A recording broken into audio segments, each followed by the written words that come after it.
E aí a pergunta é, por que que o Fluminense não ganha mais? E por que que não consegue mais vencer e nem controlar os nervos? Como, por exemplo, o caso do Felipe Melo, e que bateu no assessor de imprensa do Atlético Goianiense lá, empurrou o cara.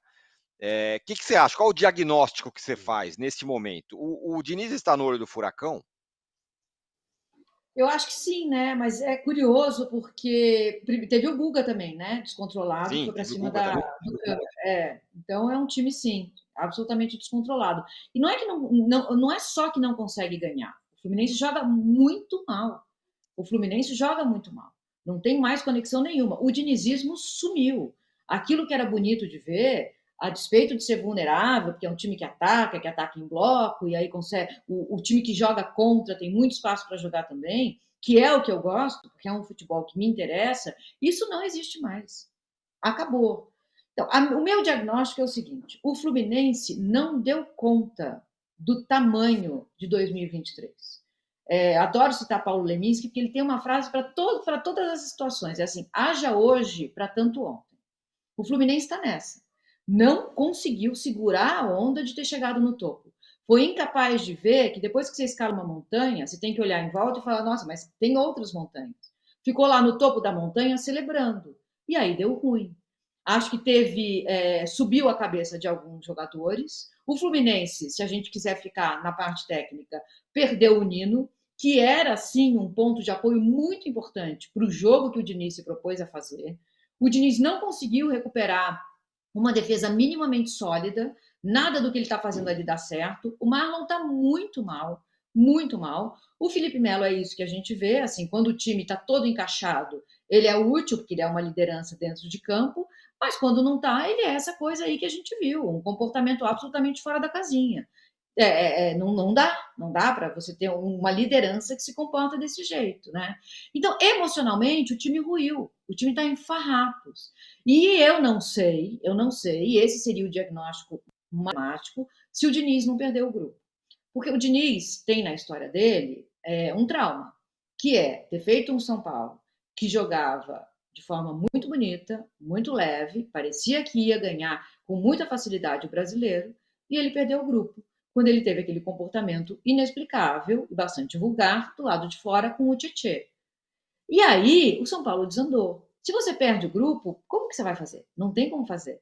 Se o Diniz perdeu o grupo, aí o Fluminense tem uma coisa mais grave a ser feita. E por que eu faço esse diagnóstico? Primeiro porque no jogo contra o Botafogo, quando ele criticava o Ganso olhava para ele e fazia assim, ó, não sei se vocês repararam. O Ganso não Hum. respondia. Ele criticava, o Ganso respondia assim, ó, tipo, não tá satisfeito? Me tira. Foi a leitura que eu fiz. No último Exatamente. jogo, não é? No último jogo, ele tirou o Marcelo saiu e meio que não falou com ele.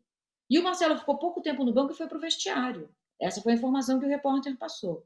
Ou a repórter, agora eu não lembro. Então, se ele perdeu o grupo, o que você vai fazer? Como é que ele. Porque aí ele está falando de um trauma muito pessoal. Ele está falando de uma falha que ele tem enquanto liderança técnica que ele vai ter que superar. A gente não sabe. Eu acho que esse seria o cenário mais grave. O cenário de haja hoje para tanto ontem, deixar 2023 para trás e entrar em 2024, eu acho que ainda dá tempo de fazer. Não no brasileiro, que vai ser um campeonato de recuperação, mas na Libertadores, na Copa do Brasil, dá. Agora, se ele perder o grupo, aí é o Diniz e a jornada dele. Aí é ele se entendendo com ele no espelho, o que é que ele tem que fazer para não cometer mais esse tipo de erro. E aí, Casão, que situação do Então, Fluminense, hein? Esse ponto então, da Milha é relevante. é, então, eu achei o diagnóstico perfeito da Mili, mas eu sou um pouco mais crítico aos comportamentos, né? Primeiro, o Felipe Melo nunca foi líder, gente. Mili nunca foi líder, porque o líder aparece na fase ruim. Na fase boa, qualquer um é líder. O time tá ganhando, vai ser campeão da Libertadores, o time tá dando espetáculo, é elogiado por todo mundo, é muito simples ser líder. O líder aparece a hora que a coisa tá desandando, que o cara tem que chegar lá e falar assim, gente, vamos calmar, vamos colocar os pés no chão, vamos tentar se unir aqui, vamos ver o que tá errado, vamos discutir em grupo. Esse é o líder. O comportamento do Felipe Melo nunca foi de liderança, ele sempre foi de imposição. E quando o time ganha, a imposição dele não é violenta. Mas quando o time tá mal, a imposição dele é violenta. Esse é o comportamento do Felipe Melo. Ele nunca foi líder de nada, gente. Nunca. Que liderança? Liderança quando ganha, qualquer um é. Agora que tem que aparecer um cara ali que coloque. Esquece. Felipe Melo não tem liderança. Felipe Melo tem imposição. Ele se impõe quando o time está ganhando, gritando. E quando o time está ruim, ele se impõe dando covardemente, que eu escrevi isso e vou repetir. Jogador de futebol, o cara treina todo dia. O Felipe Melo é alto pra caramba, é forte, força muscular enorme, treina, faz fortalecimento muscular o tempo todo. O cara é um assessor de imprensa, provavelmente, talvez nem vá na academia, deu uma caminhada ou 2 caminhadas por semana, estava de costa. O Felipe Melo vai lá com toda a explosão muscular que um jogador tem e dá um empurrão que o cara foi parar 3 metros longe. Isso é uma covardia. Covardia. Mesmo que tivesse de frente, você não poderia fazer aquilo com um cara que não tem o mesmo poder físico que você. É covardia. Covardia. Porque o Wagner Love foi lá e ficou na frente dele, ele não empurrou o Wagner Love pela frente. O Wagner Love é mais baixo? É mais baixo. Mas o Wagner Love também é forte e também treina e também faz fortalecimento muscular todos os dias, porque é um atleta de ponta. Ele fez isso covardemente com o cara. Então eu descarto qualquer tipo de elogio que se possa fazer ao Felipe Melo, a não ser que ele é um bom jogador. E sempre foi. Bate bem na bola, vira bem o jogo, tem um bom passe, cabeceia bem.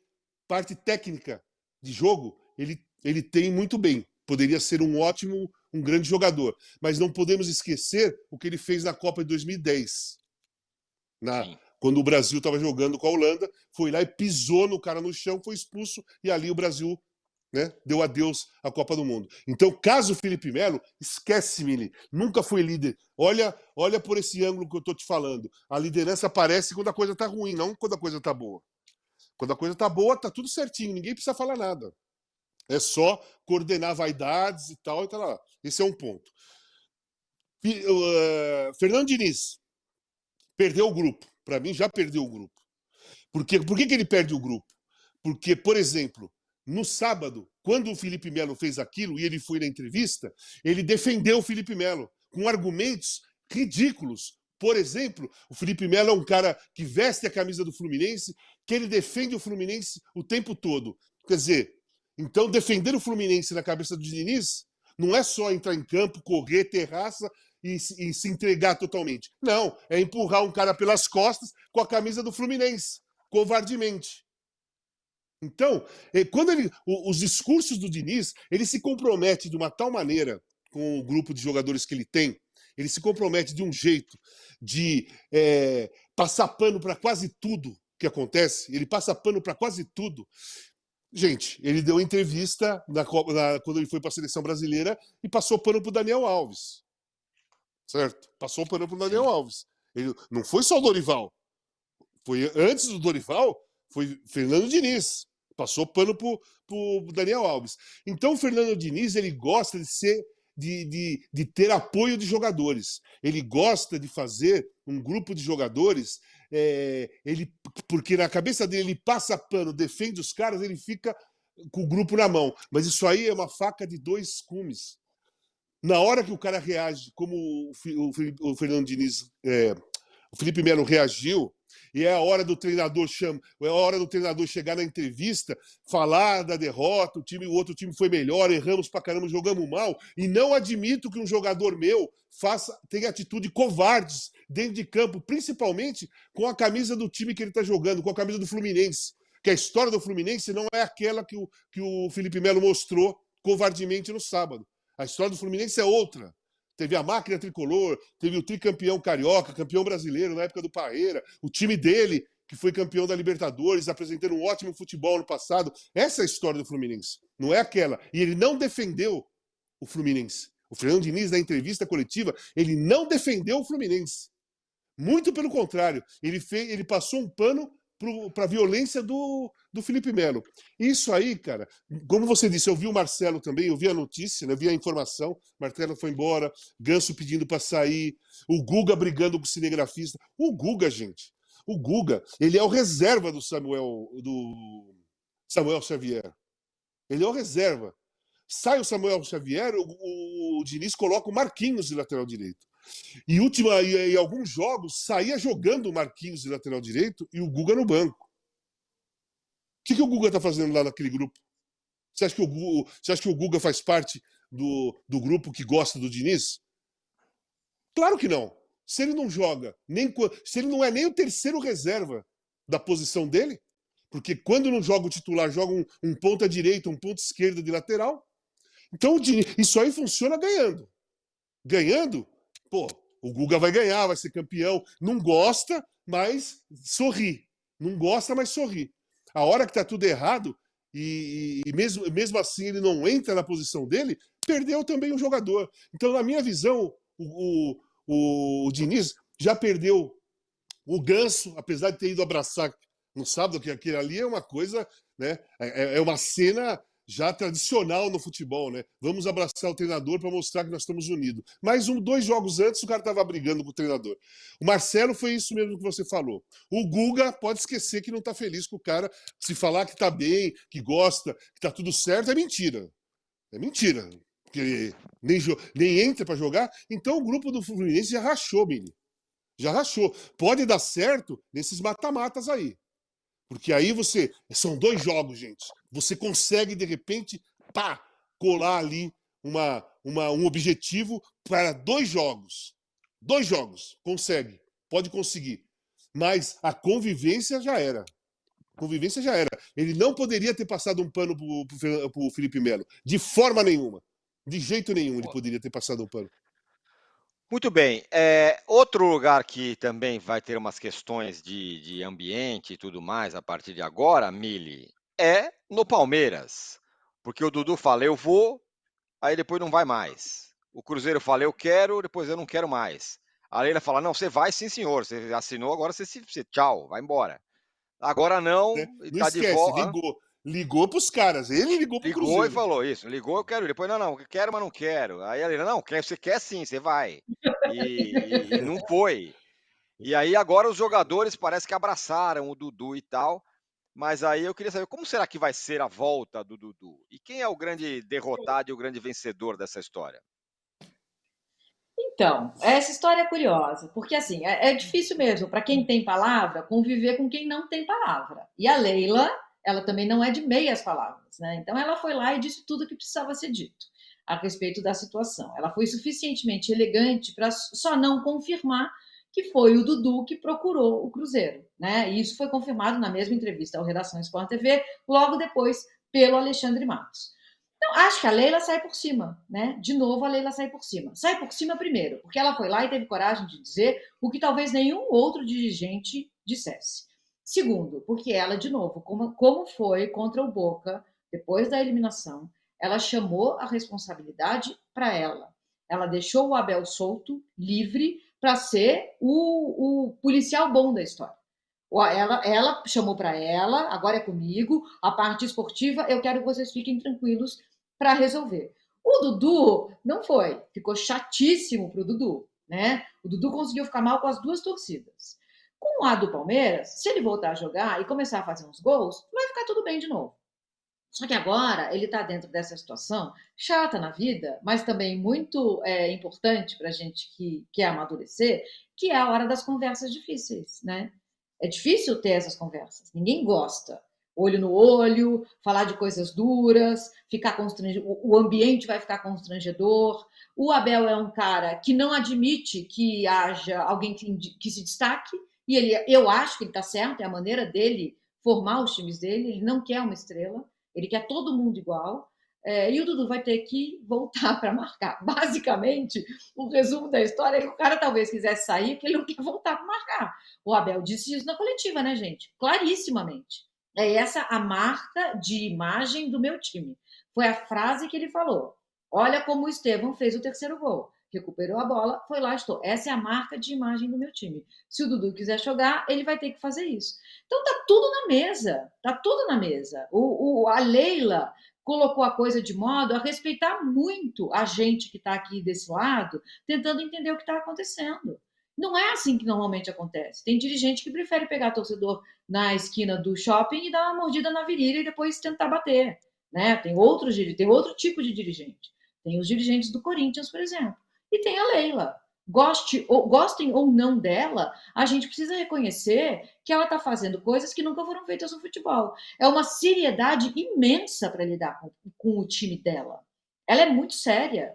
E ela me parece ser muito honesta quando ela fala a respeito dessas coisas duras. Ela pegou para ela a responsabilidade, gente, de novo. E eu acho isso formidável, porque o Palmeiras pode só seguir jogando bem.